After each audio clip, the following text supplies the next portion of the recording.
ఆర్థిక పరిస్థితి మీకు తెలుసు కదా, పరిస్థితి మొత్తం గొల్ల చేసి పెట్టి పోయాడు.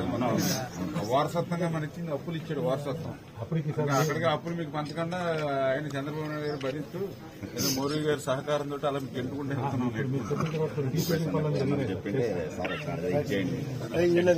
చెరువును డ్యామ్ గా మార్చమని చెరువు నుంచి డ్యామ్ అని టీఎంసీలు డ్యామ్ ఓన్లీ టీఎంసీ అంటే మీకు తినడం టీఎంసీ మొత్తం మళ్ళీ ఊరు ఊరి అన్ని .2 అంటే ఎక్కువ అది అలా చిన్న సవరణ. అది .2 ఇలాకు టీఎంసీ అంటే తినడం అది .2 కరెక్ట్.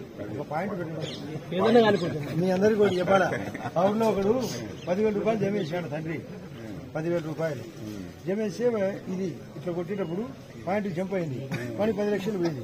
వాళ్ళు 4 లక్షలు ఎంజాయ్ చేసినాడు. మళ్ళీ ఆడిట్లో పట్టుకుంటే 6 లక్షలు వాడకుండా ఎన్నికిచ్చాను. ఈడ పాయింట్ జంప్ కావడం వల్ల ఒక సమస్య, ఈడ పాయింట్ పెట్టకపోవడం వల్ల ఒక సమస్య. ఇది పాయింట్.